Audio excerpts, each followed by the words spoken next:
You have projected now, what is it that you want? So now you're going to project it someplace. And projecting would be to see it, to visualize it, to make a little scenario of it. In some cases, if you say, I can't visualize, I teach them how to visualize.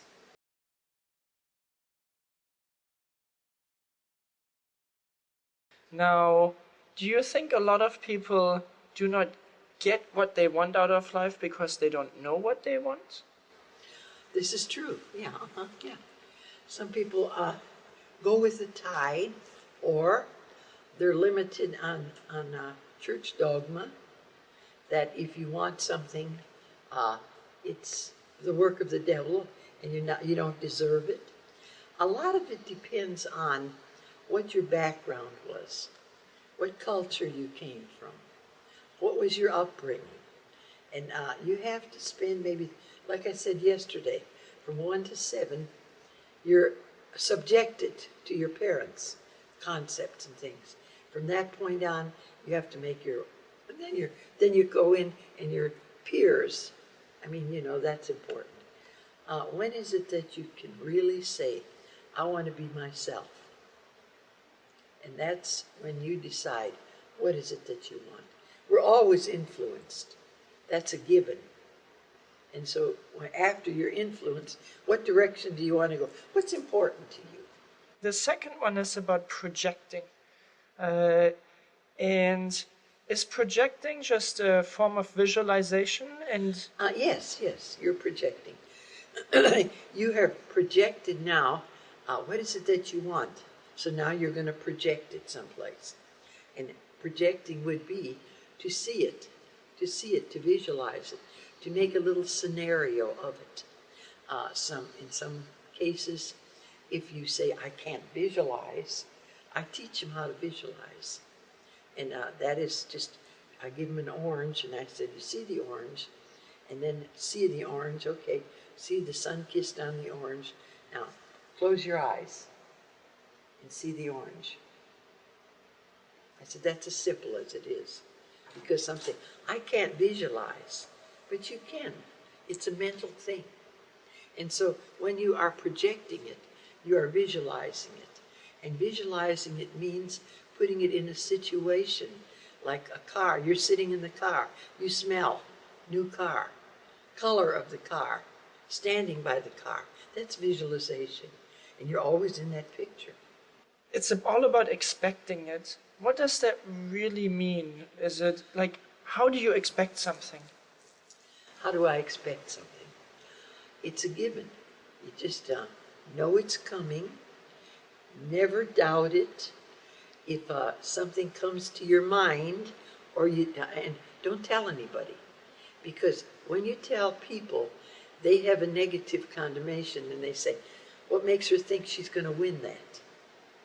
Now, in my case, because I won everything, it was to my advantage, because they'd say, she's going to win it.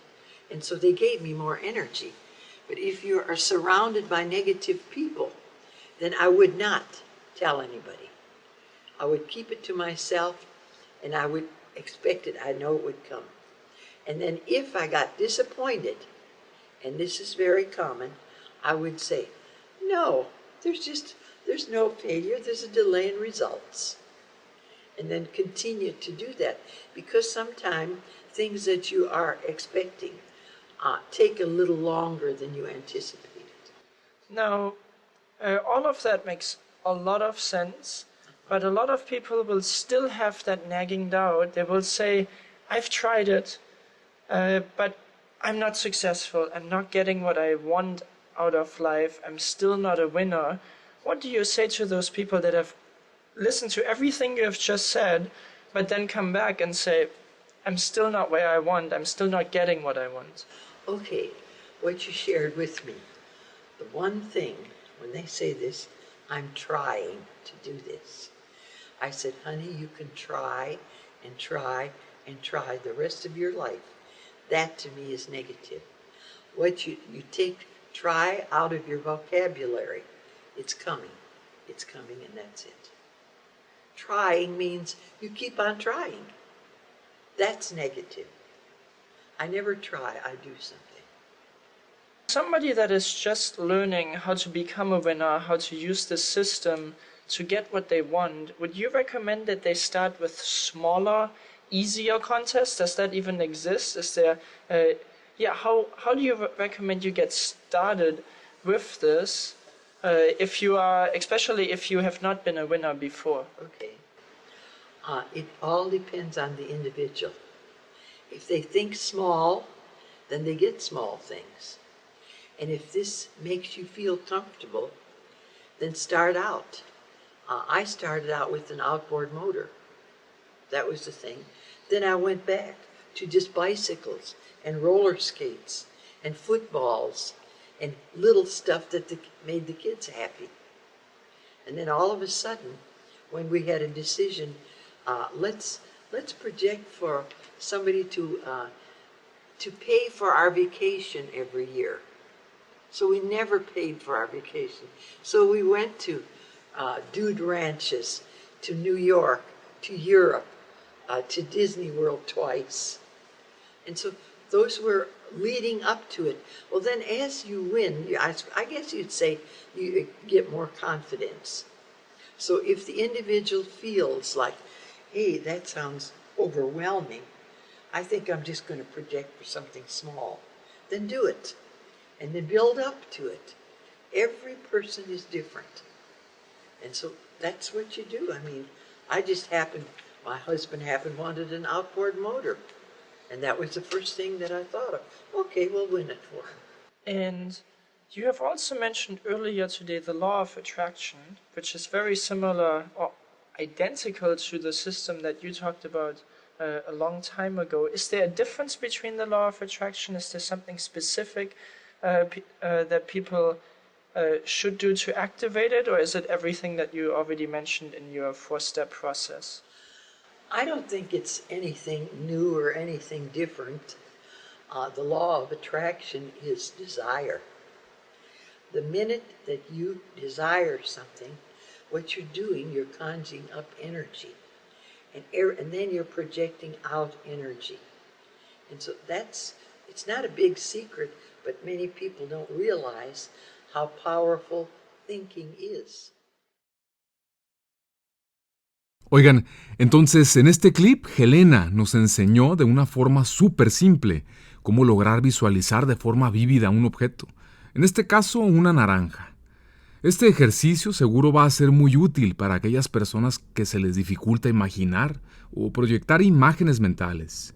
De hecho, si llevas a cabo el ejercicio y te concentras, seguramente podrás visualizar en tu mente esa naranja, su intenso color. Hay quienes incluso pueden sentir la superficie de la piel de la naranja y percibir su olor. Si vas comenzando en este arte de visualizar vívidamente con seriedad y te tomas tu tiempo, con la práctica podrás percibirlo de forma más intensa.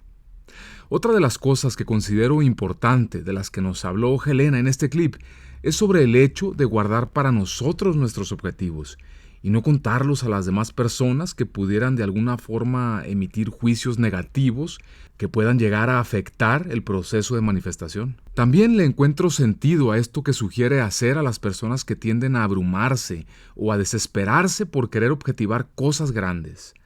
Porque si empiezan por cosas pequeñas como un café, una pelota, una flor, son pequeños pasos que ayudan a generar confianza para ir dando saltos hacia objetivos cada vez más grandes.